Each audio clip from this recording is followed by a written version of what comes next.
Times S A எக்ஸாம்ல கேட்கக்கூடிய next sum தான் பார்க்க போறோம். இது வந்து சீட் அரேஞ்ச்மெண்ட்ல இருந்து கேட்கக்கூடிய ஒரு கொஸ்டின். ஓகேங்களா? இது பாருங்களேன், வீடு வந்து வரிசையாக அப்படின்னு சொன்னா நம்ம என்ன பண்ணிடலாம், அப்படி நேரா ஒரு கோடு போட்டுக்கலாம். ஓகேங்களா? இதே வந்து வட்டமாக அமர்ந்திருக்காரு, அருங்கோணமாக அமர்ந்திருக்காரு அப்படின்னா அதுக்கேத்தாப்புல நம்ம என்ன பண்ணிக்கிறோம், ஒரு வரைபடம் வரைஞ்சுக்கிறோம். ஓகேங்களா? இங்க வரிசையான்னு சொல்றதுனால நான் நேரா கோடு போட்டிருக்கேன். ஓகேவா? ABCD இப்படி கொடுத்துருக்காங்களா, அப்போ நம்மளுக்கு என்ன கொடுத்துருக்கு, 5 பேர் கொடுத்துருக்காங்களா, அப்போ 5 கோடு போட்டு வச்சுக்கிறோம். ஓகேங்களா? அதுக்கப்புறம் நம்ம என்ன கொடுத்துருக்காங்களோ அதை வந்து அப்படியே ஆர்டர்ல வந்து நம்ம மேட்ச் பண்ணோம் அப்படின்னா நம்மளுக்கு கரெக்டான ஆன்சர் கிடைச்சிடும். ஓகேங்களா? இப்போ என்ன சொல்லியிருக்காங்கன்னு சொல்லி பார்ப்போம். இந்த 5 வீடுகளும் வரிசையா அமைந்துள்ளன. A என்னும் வீடு B யின் வலப்புறமாகவும் மற்றும் C யின் இடப்புறமாகவும் அப்படின்னு சொல்லியிருக்காங்களா. அப்போ A வந்து Bக்கு வலப்புறமும் Cக்கு அப்படின்னு சொல்லியிருக்காங்க. அப்போ இங்க வந்து என்ன பண்ணிக்கலாம் அப்படின்னா B இங்க போட்டுக்கலாமா, நடுவுல எடுத்துக்கிறோம் ஃபர்ஸ்ட். அப்படி இல்லைன்னா அடுத்து வேற எதுவும் மாத்திக்கலாம். ஓகேங்களா? ஃபர்ஸ்ட் இங்க என்ன பண்ணிக்கிறோம், A போட்டுக்கிறோம். A வந்து என்ன பண்றாங்க, பியின் வலப்புறமும் சியோட இடப்புறமும் அப்படின்னு சொல்லியிருக்காங்க. ஓகேங்களா? இந்த சைடு போறதுன்னா வலதுபுறம், இந்த பக்கம் போட்டா அது வந்து இடதுபுறம். நம்மளுக்கு எப்படி இருக்கோ அதே மாதிரி தான் நம்ம அங்கேயும் போடணும். ஓகேங்களா? அப்போ பியின் A என்னும் வீடு பியின் வலப்புறமாகவும் சியின் இடப்புறமாகவும் அமைந்துள்ளதுன்னு சொல்லிட்டாச்சு. ஓகே. ஏயின் வலப்புறம் ஓவும், ஏயோட வலப்புறம் ஓ இருக்கும். அப்போ இங்க போட்டுக்கணும். ஏக்கு வலப்புறம் இதானே, அடுத்தே அப்படின்னு சொன்னா தான் நம்ம இங்க போடணும். வலப்புறம் சொன்னால எங்க வேணும் போட்டுக்கலாம். ஓகேங்களா? ஏ வந்து ஏக்கு வலப்புறம் ஓவும் டியின் வலப்புறம் பியும் கொடுத்துருக்கோம். அப்ப இங்க வந்து என்ன பண்ணலாம், டி போட்டா டியின் வலப்புறம் பியும். அப்ப நம்ம கொண்டு வந்த அங்க சொல்லியிருக்கக்கூடிய அந்த காரணமும் இங்க நம்ம போட்டிருக்க அந்த படமும் மேட்ச் ஆயிருச்சா. அப்ப மேட்ச் ஆயிடுச்சு அப்படின்னா நம்ம போட்ட படம் கரெக்டா தான். அப்போ நெக்ஸ்ட் நம்ம வந்து ஆன்சர் மட்டும் பார்க்க வேண்டியதுதான். என்ன கேள்வி கேட்டிருக்காங்க, நடுவில் அமைந்துள்ள வீட்டை காண்கன்னு சொல்லியிருக்காங்க. அப்ப நடுவுல எந்த வீடு இருக்கு, ஏ தான் இருக்கு. ஓகேங்களா? அப்போ இதுக்கான ஆன்சர் ஏ தான். ஓகேங்களா? இந்த மாதிரி சம் வந்தாலே, சீட் அரேஞ்ச்மெண்ட் வந்துட்டாலே நம்ம ஃபர்ஸ்ட் எடுத்தோம்னா இந்த ஃபர்ஸ்ட் இதுதான் பார்க்கணும், வரிசையா அமைஞ்சிருக்கா இல்ல வட்டமா இருக்கா அப்படின்னு சொல்லிட்டு பார்த்துட்டு வேகமா அந்த இதை படத்தை வந்து வரைஞ்சிட்டு எத்தனை பேர் கொடுத்துருக்காங்களோ அத்தனை கோடு வந்து போட்டு வச்சுக்கணும். ஓகேங்களா? இப்ப 5 பேர் கொடுத்துருக்காங்களா, இங்க 5 கோடு போட்டிருக்கோம். ஓகேங்களா? ஏ என்னும் வீடு பியின் வலதுபுறம் சொல்லியிருக்காங்களா, அதனால நான் என்ன பண்றேன், சென்டர் பாயிண்ட் எடுத்துக்கிட்டேன். ஏன் அப்படின்னா நடுவுல தான் ஏ இருக்காரு இருக்கு, பிக்கு வலப்புறமும் சிக்கு இடப்புறமும் சொன்னனால நான் சென்டர் பாயிண்ட் எடுத்து இப்படி போட்டுருக்கேன். ஓகேங்களா? அடுத்து என்ன சொல்லியிருக்காங்கன்னா ஏவோட வலப்புறம் ஓ இருக்கான், டியோட வலப்புறம் வந்து பின்னு சொல்லியிருக்காங்களா. அப்ப நான் போட்டது ஆன்சர் கரெக்டா இருக்கனால நான் வந்து இதை எடுத்துக்கிட்டேன். ஓகேங்களா? சம் புரிஞ்சா? ஓகே. அடுத்து நெக்ஸ்ட் சம் போகலாம். ஓகேங்களா? ஓகே. நெக்ஸ்ட் சம் பாத்தீங்கன்னா உங்களுக்கு வந்து ஏஜ் சம் கொடுத்துருக்காங்க. ஓகேங்களா?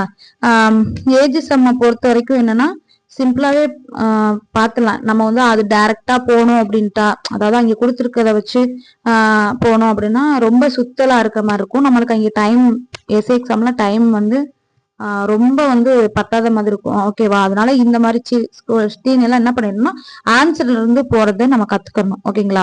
இது எப்படி போறேன்னு பாருங்க. இப்போ தாத்தா தந்தை வாணி மூவரின் சராசரி வயது என்ன சொல்லியிருக்காங்க, 53 சொல்லியிருக்காங்க. ஓகேங்களா? இந்த 1 தெரிஞ்சாலே இதுக்கான ஆன்சரை நம்ம வந்து போட்டுடலாம். இந்த மாதிரி சராசரின்னு கொடுத்திருந்தாங்கன்னா, அதாவது தாத்தா தந்தை வாணி மூவரின் சராசரி வயது என்ன கொடுத்துருக்காங்களா, 53 கொடுத்துருக்காங்களா. இதை வச்சே நான் வந்து சம் போட்டலாம். எப்படின்னு பாருங்க. இப்போ தாத்தானா நம்ம என்ன பண்ணிக்கலாம்னா x1 வச்சுக்கிறோம்.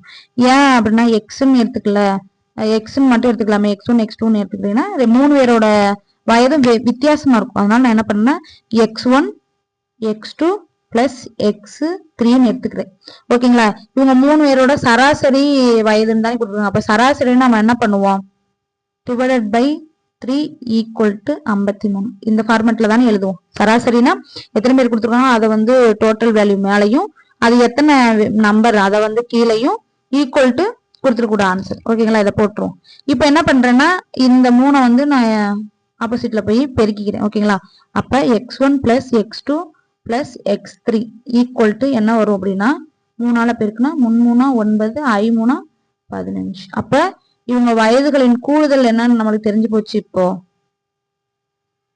53 சாரி 159 நம்மளுக்கு தெரிஞ்சு போச்சு. ஓகேங்களா? இப்ப நம்ம என்ன பண்ணலாம் அப்படின்னு சொல்லி பாத்தீங்கன்னா, இதை வச்சு நான் ஆப்ஷன்ல போய் எடுத்துடலாம். ஓகேங்களா? என்ன நம்மளுக்கு தெரிஞ்சிருச்சு அப்படின்னா, அவங்களோட வயதுகளின் கூடுதல் வந்து எவ்வளவுன்னு சொல்லியிருக்காங்க, 153 சொல்லியிருக்காங்களா? ஓகே, ஃபர்ஸ்ட் வந்து இந்த நம்பர் எடுத்துக்கிறோமா, 22 50 81. ஓகேங்களா? இதை எடுத்து ஃபர்ஸ்ட் கூட்டி பார்ப்போம். பார்த்தா நம்மளுக்கு என்ன வருது, 3.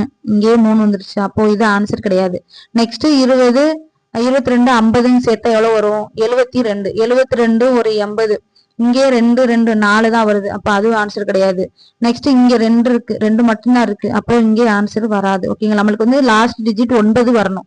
அப்போ இங்க பாருங்க 5 சாரி 4, இங்க ஒரு 4, இங்க ஒரு 1.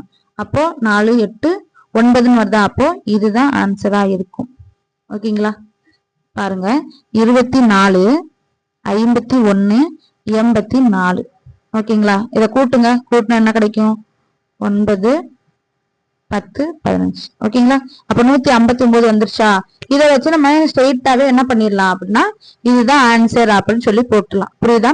அதாவது சராசரியில கொடுத்துருக்காங்க, தற்போதைய வயது அவங்க கேட்டிருக்காங்க. அப்ப இங்க கொடுத்துருக்கிறது தற்போதைய வயதோடதுதான் கொடுத்துருப்பாங்க. ஓகேங்களா? சராசரி வயதுனால தற்போதையோட இதுதான் கொடுத்துருப்பாங்க. அப்ப நம்ம சராசரி ஃபார்முலா தெரியும்ல, எத்தனை நம்பர் கொடுத்துருக்காங்களோ அதையெல்லாம் மேல கூட்டி எத்தனை நம்பர் டோட்டல் ஆயிருக்கும் அந்த நம்பரை கீழே போட்டு அதால என்ன பண்ணிடணும், டிவைட் பண்ணி கொடுத்தா நம்மளுக்கு சராசரி கிடைக்கும்ன்றது நமக்கு தெரியும்.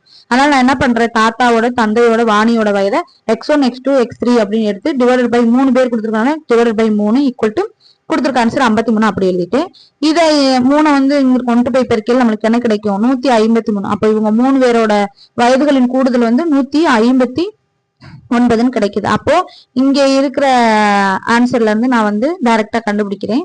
அப்ப எந்த நம்பர் 3 கூட்டினா நம்மளுக்கு வந்து 159 கிடைக்குதுன்னு சொல்லி பாக்குறேன். பாக்கல 24 51 84. இது வந்து நம்மளுக்கு கரெக்டான ஆன்சரை கொடுக்குது. அப்போ அதுதான் நம்மளுக்கான ஆன்சர். இப்போ நீங்க இதை எடுத்துட்டு போய் இந்த அந்த தாத்தாவின் வயதில் பாதி, தந்தையின் வயதில் 3/4 இதெல்லாம் போட்டு சப்ஸ்டிட் பண்ணீங்க, உங்களுக்கு ஆன்சர் கிடைக்கும். வேணும் நான் வந்து இந்த லாஸ்ட்ல இந்த கொடுத்துருக்காங்க பாருங்க, இதை வந்து சொல்றேன். 4 ஆண்டுகளுக்கு முன்னு தாத்தாவின் வயது வாணியின் வயதை போல் 4 மடங்கு அப்படின்னு சொல்லி கொடுத்துருக்காங்களா? இதை வச்சு நான் சொல்றேன். அப்போ உங்களுக்கு கரெக்டா புரிஞ்சிடும். என்னன்னு பாருங்க, நம்ம எடுத்த ஆன்சர் கரெக்ட்னு தெரியும். இப்ப என்ன சொல்லியிருக்காங்க, 4 ஆண்டுகளுக்கு முன்புன்னு சொல்றாங்க. இப்ப இங்க நம்ம போட்டிருக்கிறது வந்து தற்போதைய வயது, ரைட்டா? தற்போதைய வயது தான் 24 51 80. ஓகேங்களா? அவங்க கேட்டிருக்குதுன்னா 4 வருடங்களுக்கு முன்னாடி யாரோட வயது, வாணியோட வயது தாத்தாவது வயதுல எத்தனை 4 மடங்குன்னு சொல்லியிருக்காங்களா? அப்போ இப்ப தாத்தாவோட வயது என்ன, இப்ப தற்போது 84, வாணியோட வயது 24. அப்ப 4 வருஷத்துக்கு முன்னாடினா இவருக்கு 80 வயசா இருக்கும், இவங்களுக்கு 20 வயசா இருக்கும். கரெக்டா? இப்ப இவங்க 2 பேரையும் பாருங்க, வாணியின் வயதோட 4 மடங்கு தானே தாத்தாவது வயது இருக்கு. கரெக்டா? அப்ப இதை வச்சு ஆன்சர் கரெக்ட் அப்படின்னு சொல்லிடலாம். ஓகேங்களா? சம புரியுதான்னு பாருங்க. ஓகே, புரிஞ்சுச்சு அப்படின்னா நெக்ஸ்ட் சம் பார்க்கலாம். ஓகேங்களா?